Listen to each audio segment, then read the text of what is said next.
Hello. It's been a while. I apologize. And of course, my first video back is gonna actually have nothing to do with fitness. I'm going to review, as a book review, of The Body Keeps the Score: Brain, Mind, and Body in the Healing of Trauma by Bessel van der Kolk. This was a fantastic book. I really, really liked it.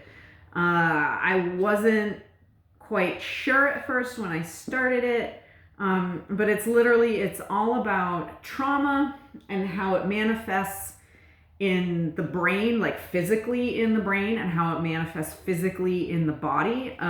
It's not just mental, it's not just emotional. So that's like the first half of the book is just like very, kind of in-depth. It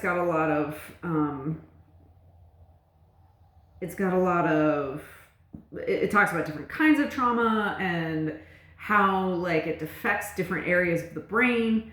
And it cites a lot of it talks about a lot of studies on these things.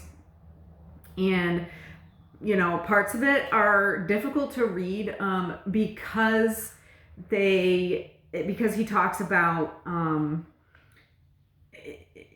he gives specific stories. So he tells a lot of stories of people in his practice and their trauma and what they've been through, and that is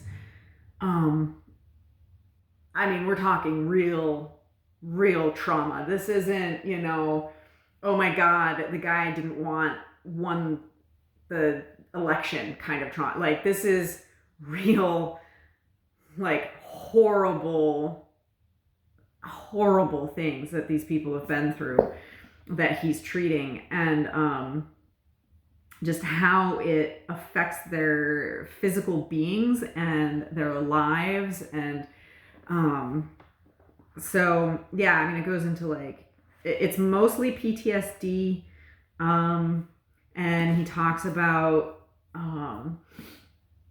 dissociative something disorder. It used to be known as multiple personality, but it's not. It's something else. Dissociative individual or something. It's DID is the acronym.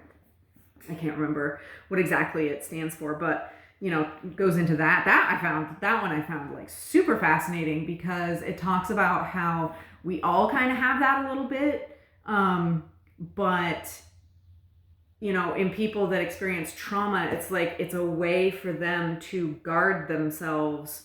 There's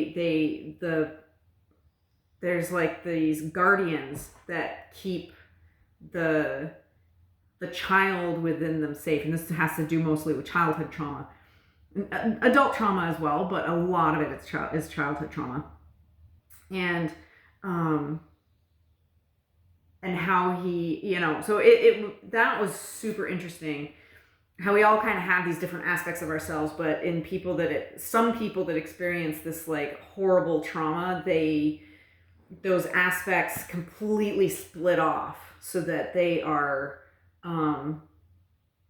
so it helps, like it, and he calls, I think, not guardians, but that's kind of what they're keeping that one, the innocent part of themselves safe, or that's how they perceive it. So anyway, and then so that's like kind of the first half of the book, and then the second half of the book is like each chapter deals with different therapy modalities, a lot of them kind of in early phases, early experimentations. This book was written in 2014, I believe. So 8 years ago, I think it was 2014. Where's the thing? There it is.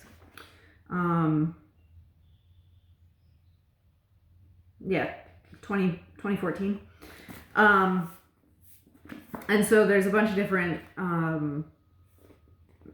treatment modalities that I thought were like really fascinating. It's not just about like talking out your trauma. There's actual like physical things that people can do to help. Let's see if I can find paths to recovery. That's part 5. It's like the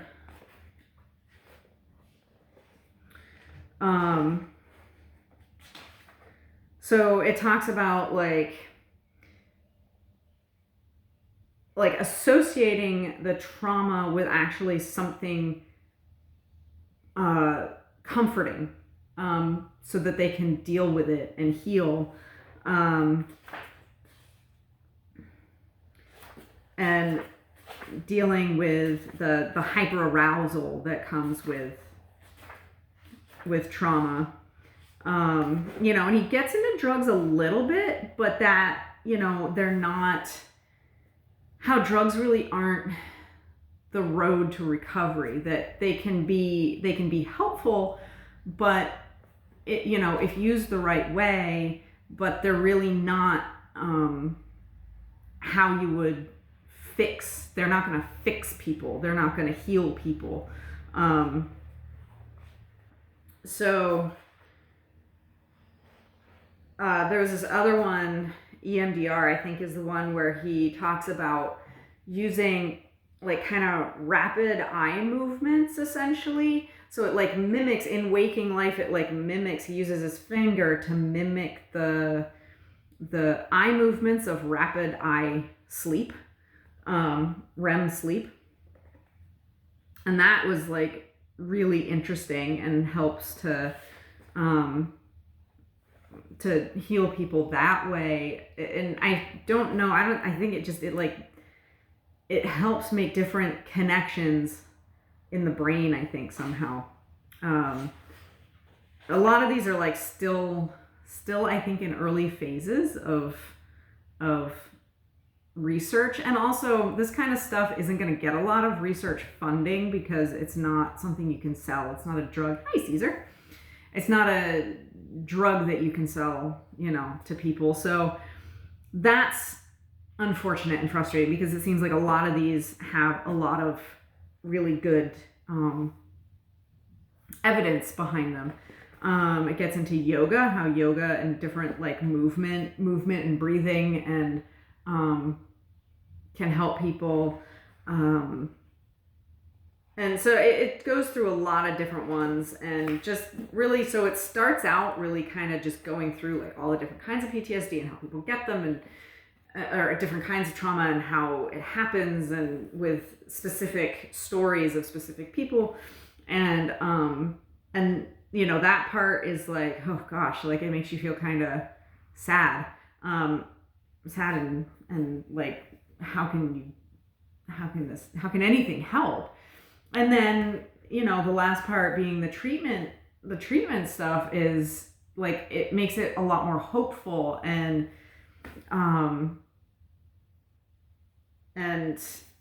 so I really enjoyed this book, really enjoyed it. And like, even the last chapter gave some really, like, it kind of helped, it made me think about school. Like, I've been dealing a lot with the school, and like they're trying to go towards this new kind of, disciplinary stuff, which isn't really disciplinary. It's like talking through things, but this talks about like giving people the option, how theater has helped a lot of kids in particular with trauma. And it made me think about like, how that can be integrated into schools and stuff. And so I found that like fascinating and interesting. And so yeah, I really, really enjoyed this book. And I think, everyone should read it. And it kind of opens your eyes to why people might be acting the way they're acting. Not to say that everyone that's got issues has trauma in their life to explain that. I mean, I have had a lot of anxiety issues, and I don't have any trauma in my past. Certainly nothing like the people in this book.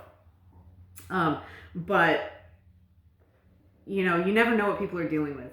And the types of trauma spoken about in this book are a lot more common than we might think. And it really does kind of make you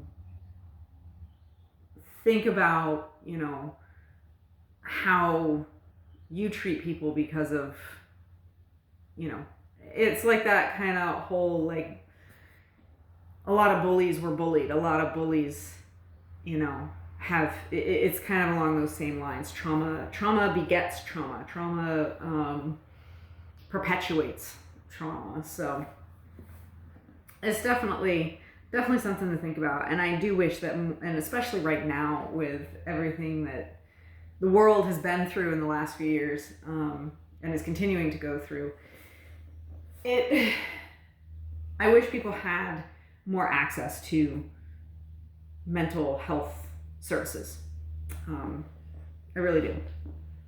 And I don't know what the answer is on that. I don't know how we can help people get those services, but I definitely wish that, you know, more people had access to them. So anyway, I highly recommend it. The Body Keeps the Score.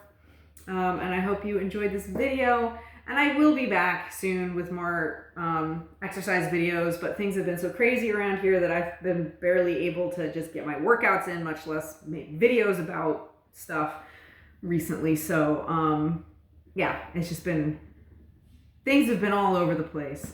So I hope that you enjoyed it. If you did, like it, share it. If you're watching on YouTube, subscribe, hit the Rumble button, share it. If you're watching on Rumble, follow me, and I will be back with another video. I'm not entirely sure. Things are going to be really sporadic for a while, I think. So